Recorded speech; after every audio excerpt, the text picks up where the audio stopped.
perlu diingat bahwa ketika memandikan itu tidak perlu nyisir, ya, disisir nggak perlu. Itu juga harus diingat tuh. Nah, kalau seandainya namanya juga ada orang meninggal ya, belum tentu dia mempraktekkan ajaran Islam secara sempurna. Biasanya kadang-kadang ada yang kumisnya kepanjangan, ya boleh dirapikan tuh. Ya. Kalau kumisnya nutup mulut kan maksudnya kumis itu kan dia selalu terjaga. Nah, dirapikan apa boleh itu dirapikan. Lalu untuk memandikan jenazah, ya tentu harus dijaga bahwa jenazah laki-laki dimandikan oleh laki-laki. Ya, jenazah perempuan dimandikan oleh perempuan. Tetapi istri boleh memandikan jenazah suaminya. Dalam keadaan khusus ya, misalnya dia minta, silakan nggak apa-apa. Cuma kadang-kadang kiku kan, diantaranya laki-laki banyak ya, tapi mereka bisa minggir sebentar, dia memandikan, ya, membersihkan, nggak apa-apa, itu boleh. Begitu juga sebaliknya, ya.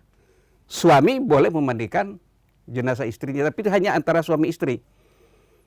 Walaupun muhrim, tidak boleh memandikan.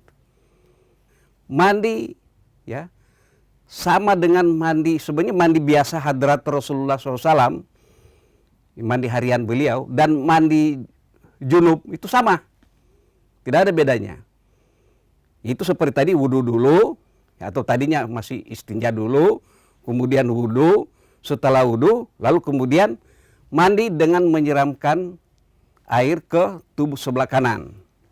Ya, jadi ambil, kalau jenazah ya kita ambil air, kita siram, ya, bagian tubuh kanan tuh, siram, ya.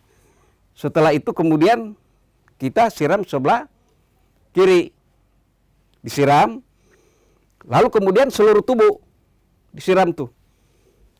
Nah itu kan seperti wudhu orang hidup kan 3 kali, sama 3 kali juga. Ya, ketika orang mandi junub ya 3 kali juga gitu menyiram tuh. Baru kemudian kita bersihkan, mau pakai sabun silakan, ya. Kalau tidak ada sabun ya tidak, berarti tetap berlaku atau harus diteruskan mandi jenazah. Kalau ada sabun lebih bagus. Tidak ada sabun juga tidak apa-apa.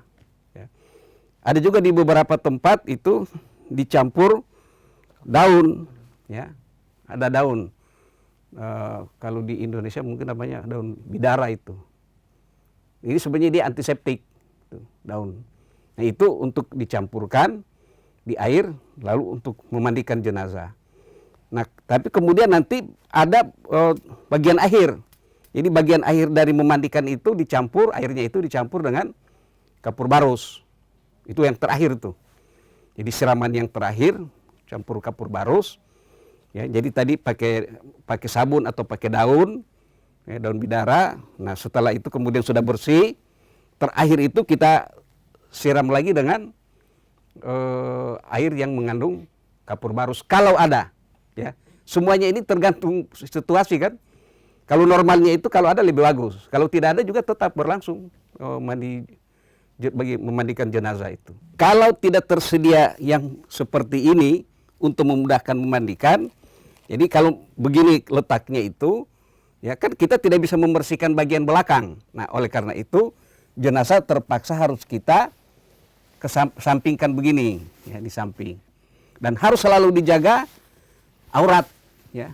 Itu jadi kain untuk menutup ini harus lebar sehingga bahwa kita tidurkan ke samping juga tetap tertutup, di depan juga tetap tertutup. Itu harus dijaga itu. Nah kemudian dibersihkan.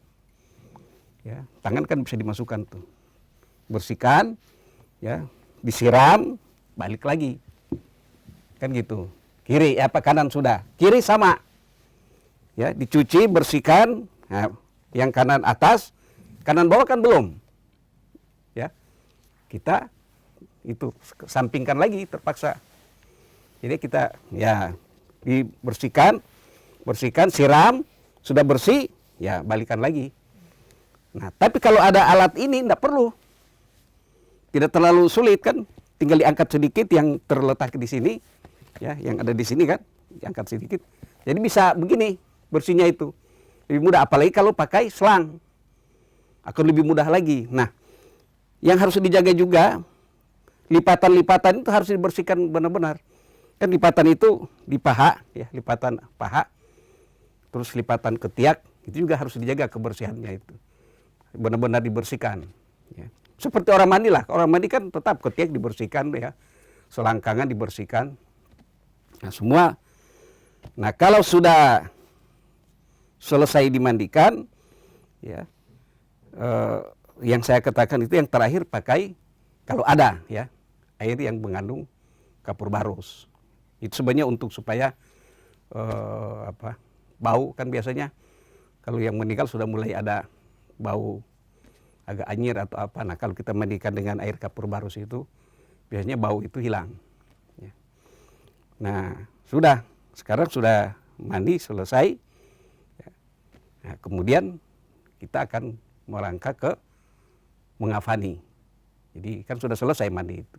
Tadi sudah saya jelaskan bahwa kalau jenazah laki-laki, ya, ketika memandikan itu bagian auratnya yang di dalam hadis itu disebutkan mulai dari pusar sampai ke lutut itu harus tertutup selama memandikan.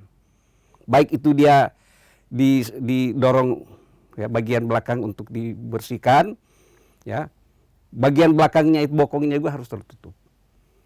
Begitu juga. Jadi ketika didorong, makanya kain penutupnya itu harus agak lebar, ya, sehingga ketika didorong ke kiri ataupun ke kanan, ya, itu selalu tertutup auratnya itu. Nah, tapi kalau jenazah perempuan, maka dia kan kalau di dalam hadis itu kan kecuali wajah, ya kan? Jadi sampai ini tertutup tuh, ya. Ya boleh sampai gini bisa itu tertutup. Karena kan kalau di hadis itu perempuan itu auratnya adalah seluruhnya kecuali muka dan tangan. Nah, memandikan ya sama seperti tadi, ya, laki-laki dan perempuan sama, tidak ada perbedaannya ketika memandikan. Ya, oke. Nah, setelah selesai dimandikan, akhirnya kita mengafankan. Nah, ketika mengafankan itu kemudian sudah langkah-langkah awalnya sudah harus kita mulai. Ya, kalau bisa itu sambil kita ketika menyiapkan jenazah sebelum dimandikan itu untuk pengafanan itu sudah disiapkan juga. Jadi begitu selesai mandi langsung diangkat, sudah semua sudah disiapkan itu. Jadi jenazah begitu diangkat langsung ditempatkan di atas itu, di atas kain untuk kafan.